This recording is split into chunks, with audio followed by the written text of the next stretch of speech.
మొన్నటి వరకు నవీన్ యాదవ్ గారు ప్రచారంలో భాగంగా ప్రతి ఇంటికి వెళ్లి గడప గడపకు వెళ్ళేసి నీ బిడ్డ వచ్చాడు నాకు ఓటేయండి అనేసి అడిగారు. ముఖ్యంగా మాట్లాడుకోవాల్సినటువంటి విషయం ఏంటంటే నక్కా రాహుల్ యాదవ్ గారు ప్రమాణ స్వీకారం ఇవన్నీ అయిపోయాయి. అండ్ ఇప్పుడు విక్టరీ. ఒక ఇంగ్లీష్ లో ఒక సేయింగ్ ఉంటుందండి, victory has many fathers but defeat has none.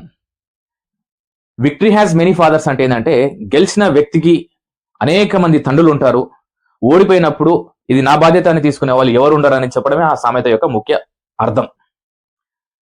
So political analysis లో భాగంగా ఏంటంటే ఎలక్షన్స్ అయిపోయిన తర్వాత మన రిజల్ట్ వచ్చిన తర్వాత మనము ఫస్ట్ ప్రైజ్ సెకండ్ ప్రైజ్ అన్నట్టుగా, first of all entire credit of by election goes to ముఖ్యమంత్రి రేవంత్ రెడ్డి గారు, because he's the captain of the ship.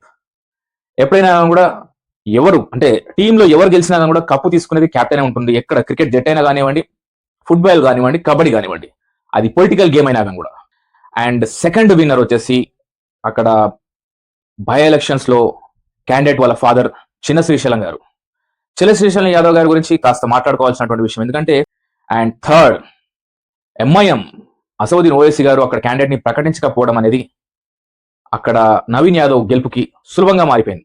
ఎందుకంటే ఇండిపెండెంట్ గా ఉన్నప్పుడు కూడా 20,000 ఓట్లు సాధించినటువంటి నవీన్ యాదవ్ గారు ఈ యొక్క గెలుపుకి ఆ 20,000 మెజారిటీ, ఆ 25,000 మెజారిటీ రావడానికి కారణం ఏంటంటే తనకున్నటువంటి ప్రత్యేకమైనటువంటి ఓట్ బ్యాంక్ అనేది, అండ్ మరి ముఖ్యంగా ఎంటైర్ వాళ్ళ ఫ్యామిలీ, నవీన్ యాదవ్ గారి family, entire family support.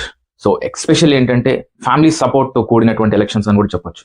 So అటు సతీమణి కానివ్వండి, తల్లిదండ్రులు కానివ్వండి, బ్రదర్ కానివ్వండి, బ్రదర్ పైన అలిగేషన్స్ ఉన్నా కానీ కూడా, ఎన్ని అలిగేషన్స్ చేసినా కానీ కూడా చివరికి నవీన్ యాదవ్ గారికి పట్టం కట్టారు అక్కడ జూబ్లీహిల్స్ ప్రజలు.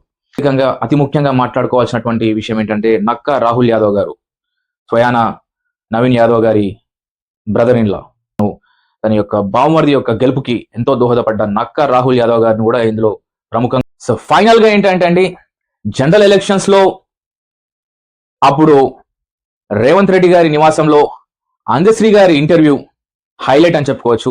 సో బై ఎలక్షన్స్ లలో వచ్చేసరికి ఏమైపోయిందంటే ఎంటైర్ ఎంతమంది ఎవరు ప్రచారం చేసినా, ఎవరు ఏం చేసినా కానీ కూడా మ్యాన్ బిహైండ్ ద విక్టరీ అని చెప్పాలంటే కనుక కన్నబోయిన రాజయ్య యాదవ్ గారు, మ్యాన్ ఆఫ్ ద సిరీస్ వచ్చేసి నల్గొండ గద్దర్ గారు. తాను ఇచ్చినటువంటి అద్భుతమైనటువంటి పాట ఆ రోజు జనరల్ ఎలక్షన్స్ లో రేవంత్ రెడ్డి గారి పైన అయితే, బై ఎలక్షన్స్ లో నవీన్ యాదవ్ గారి పై మ్యాచ్ ఎలా ఉంటుందో.